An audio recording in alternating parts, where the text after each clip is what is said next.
Very well. Let us continue chapter 10. What we learned so far? We start talking about parametric equations.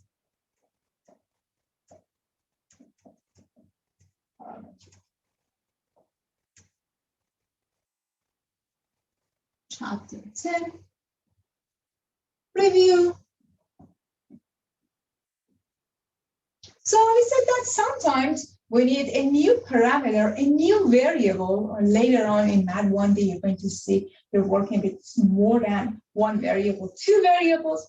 So here we talked about just one new variable or a parameter that connects to X and Y. So suppose we have the position of a particle or an object in the space. Suppose you are interested in knowing the position at a specific time. So somehow you try to define two functions that help you to define the position of the particle related to time t. Parametric equations are defined this way. X is equal to f of t and y is equal to g of t. And depending on how we define these two functions, t can take on every real number or specific real values, real numbers. Then we're interested in graphing this. Of course, we're going to use online websites to graph a parametric curve for us. Then we were interested in knowing about, well, rate of change or the derivative of the parametric equations. Remember that the first derivative, y prime, is equal to what we learned before is dy over dx. What we are learning in this class is the derivative of y with respect to t divided by the derivative of x with respect to t. Or in this case, y is gt, so g prime of t divided by the derivative of x is f prime of t. Remember that last time we went over one example to make sure that we know the difference between tangent line, horizontal line, and then we also talked about normal line. Well, now I expect you to ask, okay, what about the second derivative of these parametric equations?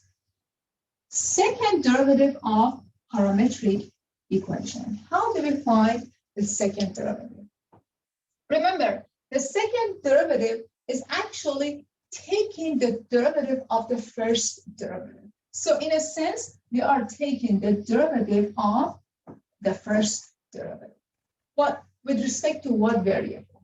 With respect to our new parameter, our new variable t.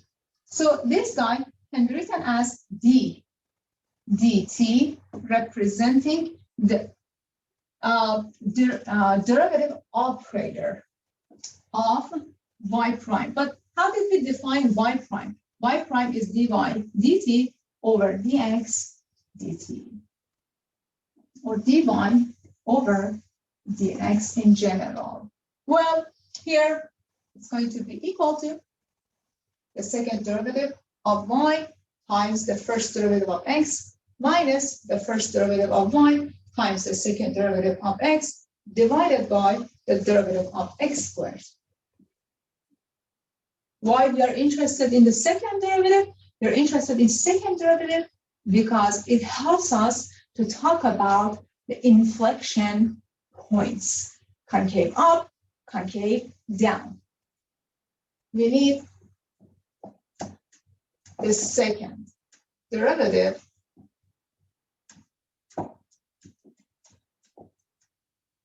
because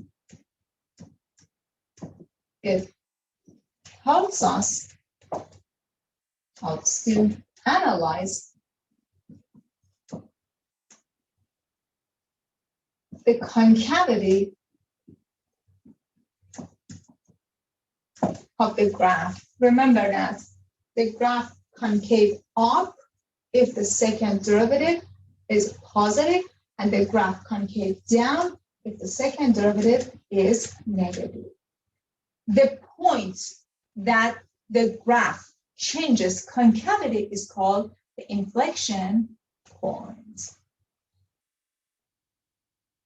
So let me write this note for you. Note that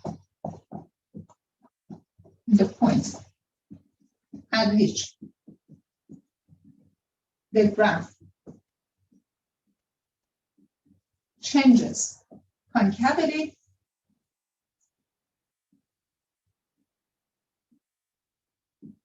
is called the inflection point.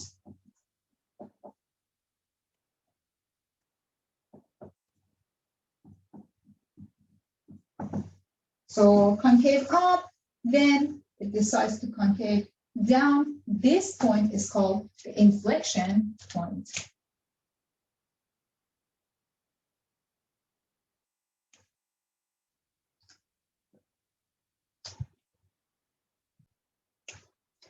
Well, let us get back to previous example. Let me write down the example here.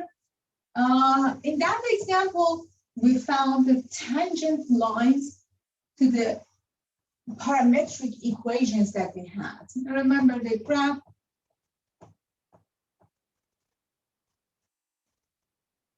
It had two tangent lines. Now we're interested in analyzing the inflection point, if it has any, and the concavity of the parametric equations. So, example, let x be defined as t squared and y be t cubed minus 3t. Remember that last time we said, hey, what is the equation of tangent lines?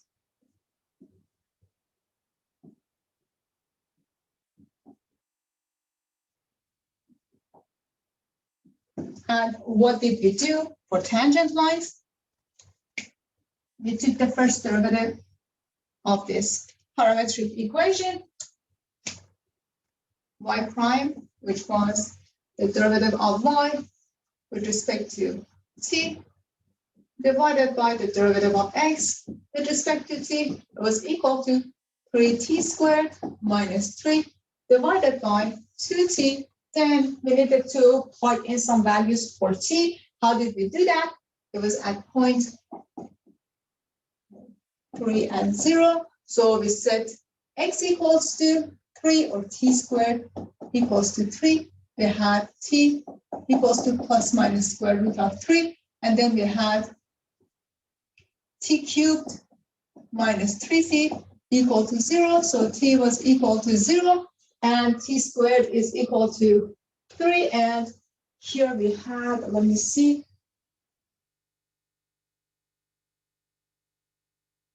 And t was plus minus square root of 3 as well. So we ended up with 3 points, and we plug each of them into this function, into this equation formula here that we had.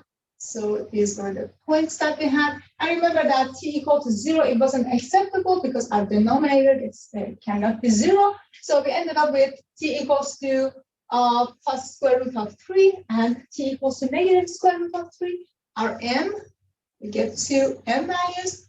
One of them was, let me see, square root of 3, and the other one was equal to negative square root of 3. By having two slopes, we had two tangent lines. Y was equal to square root of 3 times x minus 3. Y is equal to negative square root of 3, x minus 3. This is what we had before. Then we also had some notes that if we want to have horizontal lines, the slope must be equal to 0. So note that to find the points at which the tangent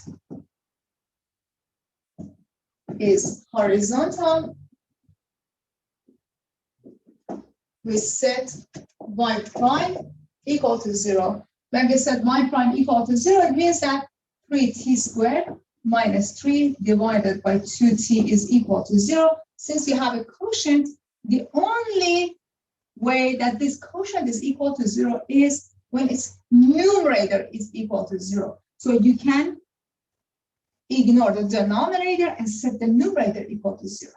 So here you have 3t squared minus 3 equal to 0. So 3 times t squared minus 1 is equal to 0.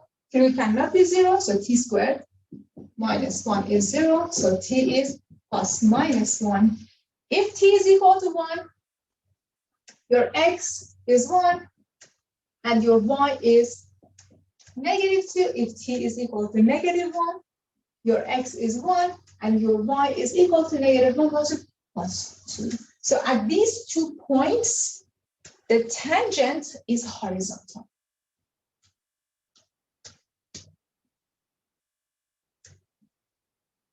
If the question says, well, find the points at which you have a normal line, or at this point, do we have a normal line? It means that that line is perpendicular to the graph of the function. Well, now, let's see what do we have. Suppose we want to analyze concavity of this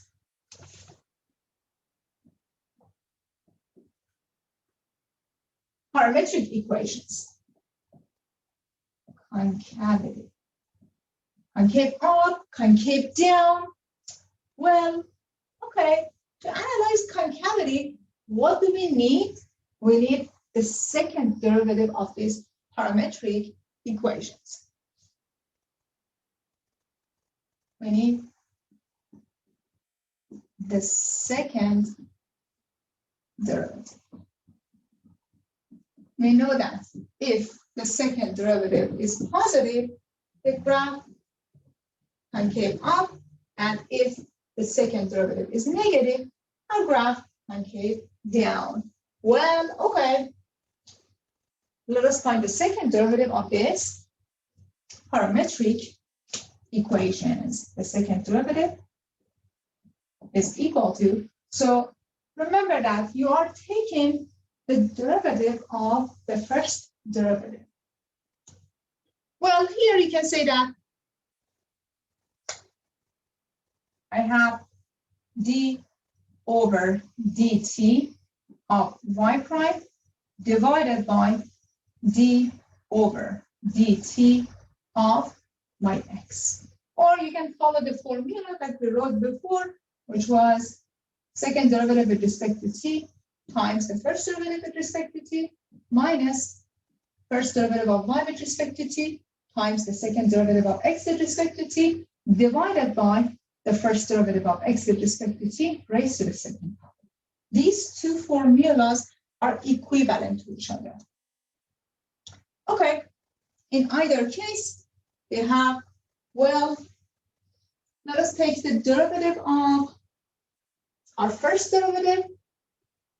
This guy is 3t squared minus 3 divided by 2t. So what I'm trying to find the derivative of y prime.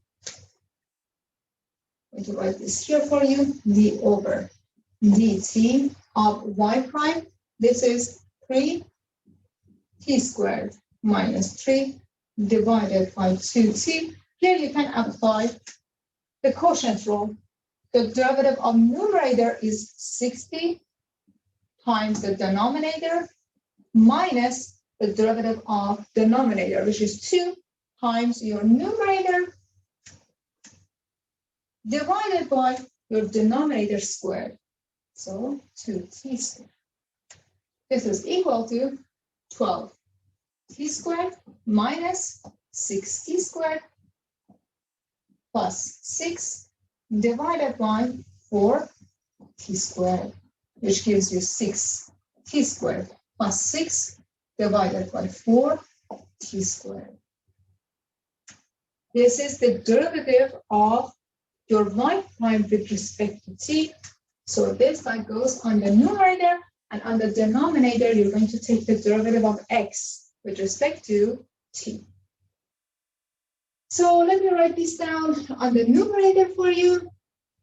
6t squared plus 6 divided by 4t squared, and the derivative of x with respect to t is 2t.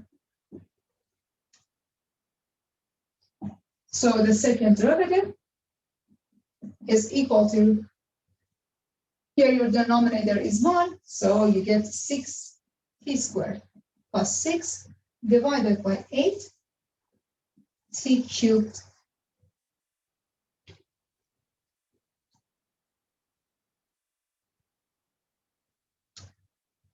Okay, we can simplify this. We're done with calculus part. Here you can write this guy as, well, 3t squared plus 3 divided by 4t cubed. And then our job is to analyze this quotient here. We need to decide when this quotient is positive and when this quotient is negative. These are the things that we're trying to do. So let us just have a nice table for the sign of the second derivative. Second derivative, here. Second derivative, it's positive, it's negative. Well, okay. Just take a look at this expression here. Your numerator is always positive. So this guy on top is always positive. This is always positive.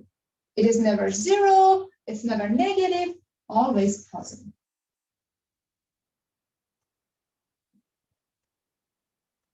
So everything depends on your denominator.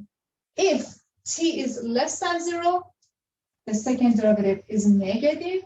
If t is greater than 0, the second derivative is positive. So this is 0, and this is your t. For every t larger than 0, your second derivative is going to be positive. For every t less than 0, your second derivative is negative. So between negative infinity to 0, the graph concave down.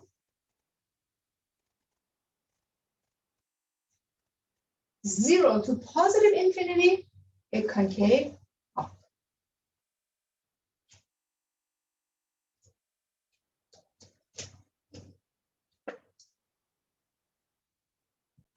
So let us graph this guy. Here you have t squared.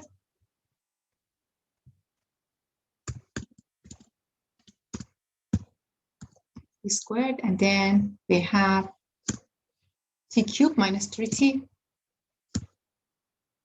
T cubed minus 3t, and t is bounded. There is no bound on t. Remember that. You can have negative 100 to 100. These are all x and y's in polynomial form. Here you have a quadratic form. Here you have a cubic form. So it can take on any value that you like. So in parametric world, this is the graph of this object that you see here. So concave down, concave up, depending on your t. If you want to analyze this using x and y, it's a different story. Very well. Another interesting example here for you.